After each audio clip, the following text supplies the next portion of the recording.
कांग्रेस के नेता प्रतिपक्ष राहुल गांधी के बयानों को लेकर बीजेपी लगातार कांग्रेस को घेरने में लगी हुई है। जहां इसी क्रम में इंदौर के भाजपा मुख्यालय पर मंत्री तुलसीराम सिलावट अन्य नेताओं ने एक प्रेस वार्ता कर राहुल गांधी पर जमकर निशाना साधा।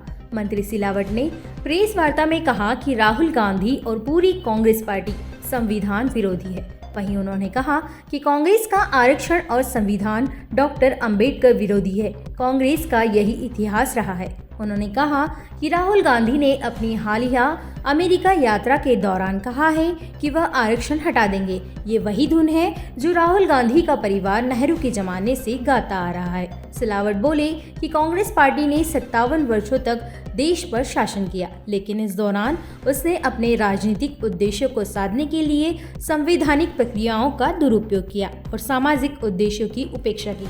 कांग्रेस ने कभी भी संविधान के मूलभूत आरक्षण सिद्धांतों को सही भावना और मूल रूप से लागू करने की राजनीतिक इच्छा शक्ति नहीं दिखाई।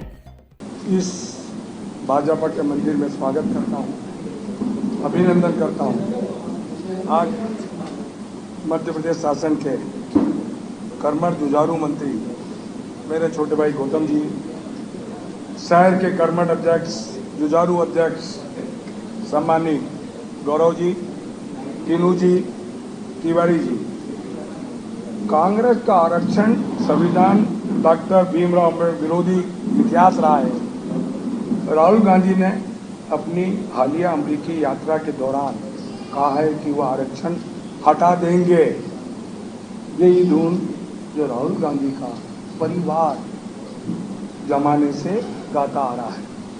कांग्रेस पार्टी ने इस देश में 57 वर्षों तक देश में शासन किया, लेकिन इस दौरान उसने अपने राजनीतिक उद्देश्यों को साधने के लिए संवैधानिक प्रक्रियाओं का दुरुपयोग किया है और सामाजिक उद्देश्य की उपेक्षा की। कांग्रेस ने कभी भी संविधान के मूलभूत आरक्षण सिद्धांतों को सही भावना और रूप में लागू करने की राजनीतिक इच्छा शक्ति नहीं दिखाई। जवाहरलाल नेहरू सरकार ने 1956 में पिछड़े वर्गों को आरक्षण देने की काका केलकर रिपोर्ट का खारिज किया। नेहरू ने 1961 में मुख्यमंत्री को पत्र लिखकर कहा, आरक्षण और क्षमता दोयम दर्जे का मानक पैदा होता है। नेहरू ने डॉक्टर अंबेडकर को सामाजिक राजनीतिक जीवन को समाप्त करने का षड्यंत्र किया। 1952 में लोकसभा उपचुनाव और 1954 में लोकसभा उपचुनाव में अंबेडकर को हराने का पाप इसी परिवार ने किया। धारा 370 35 को समाप्त कर जम्मू कश्मीर के अनुसूचित जाति वर्ग को 70 वर्षों के बाद सामाजिक न्याय सम्मान देने का काम हमारे राष्ट्र के गौरव देश के प्रधानमंत्री जी ने किया। इंदिरा गांधी 1975 में इंदिरा गांधी जी ने आपातकाल लगाकर संविधान की आत्मा को कुचला।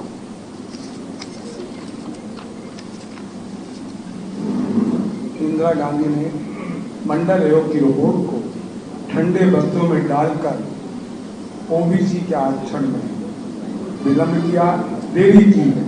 1967 से लेकर 1977 तक संविधान में 25 बार संशोधन हुए। 42वें संशोधन में 41 अनुच्छेदों में संशोधन और 11 नए अनुच्छेद जोड़े गए। 2020 में 14 में मोदी जी के कार्यकाल में संविधान में केवल 8 बार संशोधन हुआ। अनुसूचित जाति, अनुसूचित जनजाति और पिछड़े वर्ग के हित में ध्यान रखते हुए ये संशोधन किए गए। कुछ महत्वपूर्ण संशोधन आपके सामने इस प्रकार से हैं। 2017 में राष्ट्रीय पिछड़ा वर्ग आयोग NBC को संवैधानिक दर्जा दिया गया। 2019 में आर्थिक रूप से कमजोर वर्ग के लिए आरक्षण की शुरुआत। 2019 में वित्त आयोग संविधान की 6ठी अनुसूची में संबंधित प्रावधानों में संशोधन। 2019 में लोकसभा और विधानसभा में अनुसूचित जाति, अनुसूचित जनजाति, SC/ST के आरक्षण का 10 वर्षों के लिए विस्तार किया। देश की आत्मा है संविधान। देश में 1947 में आजाद हुआ। 57 वर्षों में केंद्र में कांग्रेस की सरकार रहते हुए कभी भी संविधान दिवस नहीं बनाया गया। हमारे राष्ट्र के गौरव देश के प्रधानमंत्री जी के 2015 में शासकीय स्तर पर संविधान दिवस मनाना चालू किया। उसके बाद प्रधानमंत्री नरेंद्र मोदी जी ने 2015 में संसद के दोनों सदनों में संविधान की चर्चा कराने का निर्णय लिया। इसका कांग्रेस ने जबरदस्त विरोध किया। 2010 में जब संविधान के 60 वर्ष पूरे हुए, गुजरात में अपने कार्यकाल के दौरान तत्कालीन मुख्यमंत्री नरेंद्र मोदी जी ने संविधान गौरव यात्रा आयोजित की। इस यात्रा में संविधान के प्रति हाथी के मस्तक पर रख के पूरे शहर में निकालकर सम्मानित किया।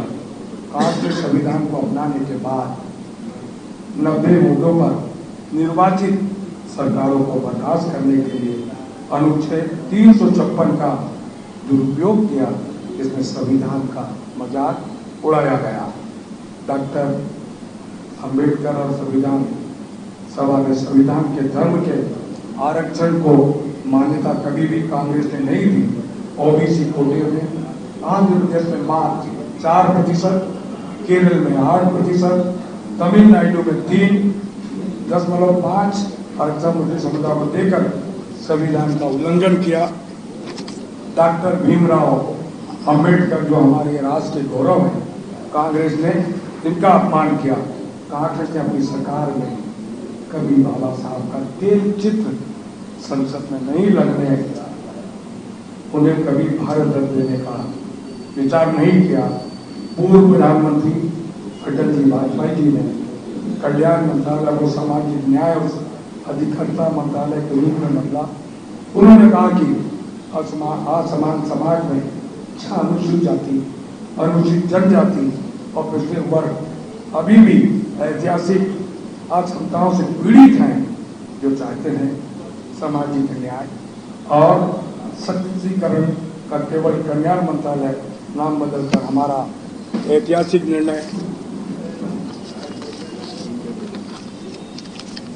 कल्याण की अवधारणा की तुलना में असमानता और सामाजिक आर्थिक मुक्ति के मूल्यों के प्रति एक मजबूत प्रतिबद्धता द्वारा निर्देशित है। बाबा साहब के जीवन से जुड़े ऐतिहासिक स्थलों को केवल भूमि स्थल मानकर अभी उनको तीर्थ स्थल का सम्मान हमारे राष्ट्र के गौरव देश के प्रधानमंत्री नरेंद्र मोदी जी की सरकार ने दिया। बाबा साहब के जीवन से जुड़ी 5 महत्वपूर्ण स्थानों को भाजपा सरकार ने विकसित किया। आप जानते हैं मऊ में डॉक्टर अंबेडकर की जन्मभूमि, लंदन में शिक्षा भूमि, नागपुर में दीक्षा भूमि, दिल्ली का महापरिनिर्वाण स्थल, बॉम्बे में चैतन्य भूमि शामिल है। पूर्व प्रधानमंत्री अटल जी वाजपेयी और उप प्रधानमंत्री लाल आडवाणी जी के प्रयास से 1990 में बाबा साहब अम्बेडकर को जो हमारे राष्ट्र का गौरव का सम्मान भारत रत्न से सम्मानित किया। अनुसूचित जाति का अध्ययन, अनुसंधान, विश्लेषण और नीति निर्माण के लिए डॉक्टर बाबा साहब अम्बेडकर अंतर्राष्ट्रीय स्तर की स्थापना माननीय प्रधानमंत्री नरेंद्र मोदी जी ने 1917 में की।